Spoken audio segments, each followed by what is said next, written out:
ಚಿತ್ತಾಪುರ ಬಳಿಕ ಸೇಡಂನಲ್ಲೂ RSS ಪಥಸಂಚಲನಕ್ಕೆ break ಬಿದ್ದಿದೆ. ಸೇಡಂನ RSS ಪಥಸಂಚಲನಕ್ಕೆ ಅನುಮತಿ ನಿರಾಕರಣೆಗೊಂಡಿದೆ. ಅನುಮತಿ ನಿರಾಕರಿಸಿದ್ದಾರೆ ಸೇಡಿಯಂ ತಹಶೀಲ್ದಾರ್ ಶ್ರೀಯಾಂಕ್. ಆರ್ಎಸ್ಎಸ್ ಸಲ್ಲಿಸಿದ ಮನವಿಯನ್ನ ತಿರಸ್ಕಾರ ಮಾಡಿದ್ದಾರೆ ತಹಶೀಲ್ದಾರ್. ಸಚಿವ ಚರಣಪ್ರಕಾಶ್ ಪಾಟೀಲ್ ಪ್ರತಿನಿಧಿಸುವಂತಹ ಕ್ಷೇತ್ರ ಇದು. ಚಿತ್ತಾಪುರದಲ್ಲೂ ಕೂಡ ಆರ್ಎಸ್ಎಸ್ ಪಥಸಂಚಲನಕ್ಕೆ ಬ್ರೇಕ್ ಹಾಕಲಾಗಿತ್ತು. ಈಗ ಸೇಡಂನಲ್ಲೂ ಕೂಡ ತಹಶೀಲ್ದಾರ್ ಅದಕ್ಕೆ ಅನುಮತಿಯನ್ನ ಕೊಟ್ಟಿಲ್ಲ. ಅಲ್ಲೂ ಕೂಡ ಅರ್ಜಿಯನ್ನ ಸಲ್ಲಿಸಲಾಯಿತು, ಅಂದ್ರೆ ಅನುಮತಿಯನ್ನ ಕೇಳಲಾಯಿತು. ಆದ್ರೆ ಅನುಮತಿಯನ್ನ ನಿರಾಕರಿಸಿದ್ದಾರೆ ಸೇಡಂ ತಹಶೀಲ್ದಾರ್ ಶ್ರೀಯಾಂಕ. ಆರ್ಎಸ್ಎಸ್ ಪಥಸಂಚಲನಕ್ಕೆ ಅನುವು ಮಾಡಿಕೊಡ್ಬೇಕು ಅಂತ ಹೇಳಿ ಮನವಿಯನ್ನ ಮಾಡಿದ್ರು. ಆದ್ರೆ ಆ ಮನವಿ ಈಗ ತಿರಸ್ಕಾರಗೊಂಡಿದೆ. ಹೀಗಾಗಿ ಒಂದ್ ಕಡೆ ಬಿಜೆಪಿ ಕಲಿಗಳು ಕೂಡ ಕೆಂಡಾಮಂಡಲವಾಗಿದ್ದಾರೆ. ಒಂದ್ ಕಡೆ ಅವಕಾಶವನ್ನ ಮಾಡಿಕೊಡ್ತಾ ಇಲ್ಲ ಅನ್ನುವಂತಹ ನಿಟ್ಟಿನಲ್ಲಿ ಭಾರಿ ಆಕ್ರೋಶವನ್ನ ಹೊರಹಾಕ್ತಾ ಇದ್ದಾರೆ. ಇದು ಹೇಳಿ ಕೇಳಿ ಸಚಿವ ಶರಣಪ್ರಕಾಶ್ ಪಾಟೀಲ್ ಪ್ರತಿನಿಧಿಸುವಂತಹ ಕ್ಷೇತ್ರ. ಹೀಗಾಗಿ ಇಲ್ಲಿ ಏನಾದರೂ ಅನುಮತಿಯನ್ನ ತಿರಸ್ಕರಿಸಲಾಯ್ತಾ? ಚಿತ್ತಾಪುರದಲ್ಲಾಯ್ತು, ಅಲ್ಲೂ ಕೂಡ ದೊಡ್ಡ ಮಟ್ಟದ ಗಲಾಟೆ ಆಯ್ತು. ಆ ಬಗ್ಗೆ ಭಾರಿ ಆಕ್ರೋಶ ವ್ಯಕ್ತವಾಯಿತು. ಅದರ ಬೆನ್ನಲ್ಲೇ ಈಗ ಸೇಡಂನಲ್ಲೂ ಕೂಡ ಆರ್ಎಸ್ಎಸ್ ಪಥಸಂಚಲನಕ್ಕೆ ಬ್ರೇಕ್ ಬಿದ್ದಿದೆ. ಮನವಿಯನ್ನ ತಿರಸ್ಕಾರಗೊಳಿಸಲಾಗಿದೆ. ಪಥಸಂಚಲನಕ್ಕೆ ಅವಕಾಶ ಮಾಡಿಕೊಡ್ಬೇಕು ಅಂತ ಹೇಳಿ ಮನವಿ ಮಾಡಲಾಗಿತ್ತು. ಆದ್ರೆ ತಹಶೀಲ್ದಾರ್ ಅದಕ್ಕೆ ಅನುವು ಮಾಡಿಕೊಟ್ಟಿಲ್ಲ.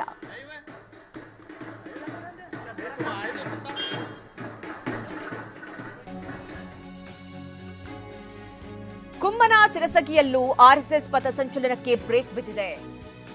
ಕಲಬುರಗಿ ಜಿಲ್ಲೆ ಯಡ್ರಾಮಿ ತಾಲೂಕಿನ ಕುಮ್ಮನ ಸಿರಸಗಿ ಯಡ್ರಾಮಿ ತಾಲೂಕು ಆಡಳಿತದಿಂದ ಪ್ರತಿಬಂಧಕಾಜ್ಞೆಯನ್ನ ಜಾರಿಗೊಳಿಸಲಾಗಿದೆ. ತಹಶೀಲ್ದಾರ್ ಕಾರ್ಯನಿರ್ವಾಹಕ ದಂಡಾಧಿಕಾರಿ ಬಗ್ಗೆ ಆದೇಶವನ್ನು ಹೊರಡಿಸಿದ್ದಾರೆ. ಕಾನೂನು ಸುವ್ಯವಸ್ಥೆಗೆ ಧಕ್ಕೆ ಬಾರದಂತೆ ಈ ಆದೇಶವನ್ನು ಹೊರಡಿಸಲಾಗಿದೆ.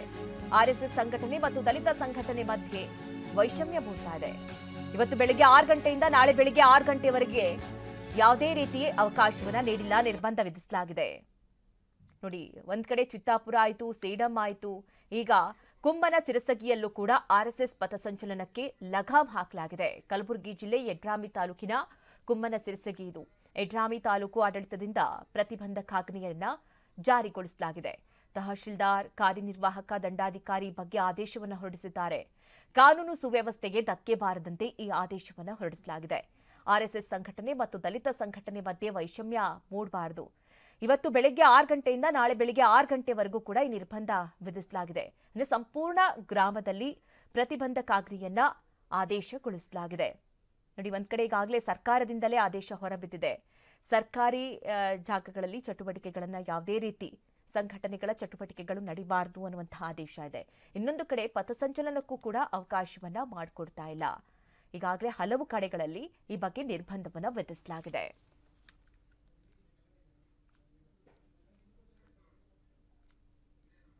ಇನ್ನು ನಿರಾಕರಣೆ ಪ್ರಶ್ನಿಸಿ ಹೈಕೋರ್ಟ್ ಮೆಟ್ಟಿಲೇರಿರುವ ಬಗ್ಗೆ, ಅಂದ್ರೆ ಆರ್ಎಸ್ಎಸ್ ಈ ಬಗ್ಗೆ ಹೈಕೋರ್ಟ್ನಲ್ಲಿ ಅರ್ಜಿಯನ್ನ ಸಲ್ಲಿಸಿತು.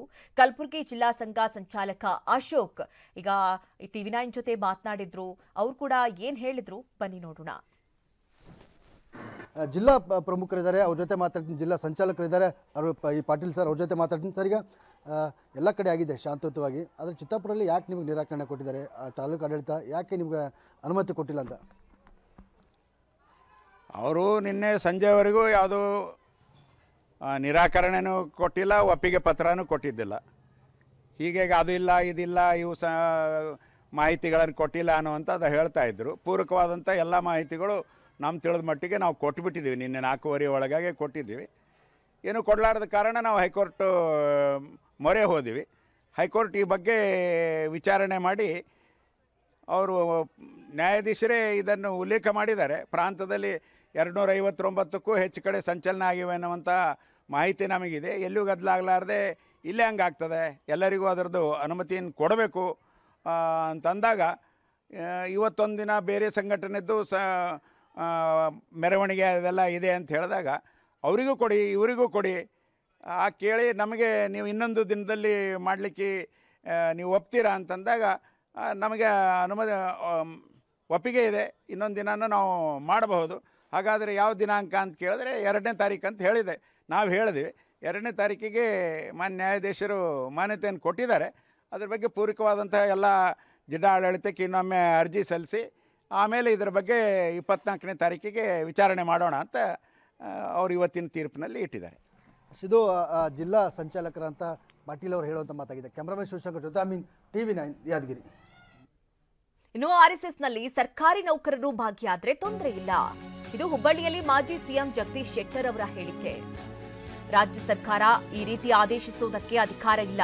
ಯಾಕೆಂದ್ರೆ PDO ಪ್ರವೀಣ್ ಕುಮಾರ್ ಅವರನ್ನ ಅಮಾನತುಗೊಳಿಸಲಾಗಿದ್ದು RSS ಪಥಸಂಚಲನದಲ್ಲಿ ಭಾಗಿಯಾಗಿರುವಂತಹ ಕಾರಣದಿಂದಾಗಿ. ಈ ಬಗ್ಗೆ ಜಗದೀಶ್ ಶೆಟ್ಟರ್ ಅವರು ರಿಯಾಕ್ಟ್ ಮಾಡಿದ್ದಾರೆ. ರಾಜ್ಯ ಸರ್ಕಾರ ಈ ರೀತಿ ಆದೇಶಿಸುವುದಕ್ಕೆ ಅಧಿಕಾರ ಇಲ್ಲ. 1966ರ ನೆಹರು ಆದೇಶಕ್ಕೆ 2024ರಲ್ಲಿ ಮೋದಿ ತಿದ್ದುಪಡಿ ಮಾಡ್ತಾ ಇದ್ದಾರೆ. PDO ಅಮಾನತು ಮಾಡಿದ್ದು ಕಾನೂನು ಬಾಹಿರ. ಈ ಆದೇಶದ ಪ್ರಕಾರ ಅಮಾನತು ಮಾಡುವಂತಿಲ್ಲ. ಕೂಡಲೇ ಅಮಾನತು ಆದೇಶವನ್ನ ಹಿಂಪಡಿಬೇಕು ಅಂತ ಆಗ್ರಹ ವ್ಯಕ್ತಪಡಿಸಿದ್ದಾರೆ ಜಗದೀಶ್ ಶೆಟ್ಟರ್. ಮೊನ್ನೆ 13/10/25 ಒಂದು ಲೆಟರ್ ಬರ್ದಾರ. ಏನಂದ್ರೆ ಸಾರ್ವಜನಿಕ ಇದ್ರದ್ದು ನಮ್ಮ ಯಾರು ಸರ್ಕಾರಿ ನೌಕರದಾರರು ಯಾವುದೇ ರೀತಿ RSS ಚಟುವಟಿಕೆಗಳಲ್ಲಿ ಅವರ ಕಾರ್ಯಕ್ರಮಗಳಲ್ಲಿ ಭಾಗವಹಿಸಬಾರ್ದು ಅನ್ನುವಂಥದ್ದು ಮತ್ತೊಂದು. ಇದ್ರ ಬಗ್ಗೆ ಏನು ನಿರ್ಧಾರ ತಗೊಂಡ್ರಿ? ಏನು ನಿರ್ಧಾರ ತಗೊಳ್ಳಿಲ್ಲ. ಯಾಕಂದರೆ ನಿಮ್ಗೆ ಅಧಿಕಾರ ಇಲ್ಲರಿ, ನಿಮ್ಗೆ ಅಧಿಕಾರನೇ ಇಲ್ಲ. ಈ ರೀತಿ ಸರ್ಕಾರಿ ನೌಕರದಾರರು RSS ಚಟುವಟಿಕೆಗಳಲ್ಲಿ ಭಾಗವಹಿಸಬಾರ್ದು ಅನ್ನುವಂಥದ್ದಕ್ಕೆ ಏನಾದರೂ ಆರ್ಡರ್ ಮಾಡಿದ್ರೇನು? ಏನಾದ್ರು ನಿಷೇಧ ಆರ್ಡರ್ ಮಾಡಿದ್ರೇನು? ಇಲ್ಲ ಇಲ್ಲ, ರಾಜ್ಯದಲ್ಲಿ ನಿಮ್ಗೆ ಅಧಿಕಾರನೂ ಇಲ್ಲ. ಆ ನಿಷೇಧ ಮಾಡಲಿಕ್ಕೂ ನಿಮ್ಗೆ ಅಧಿಕಾರ ಇಲ್ಲ.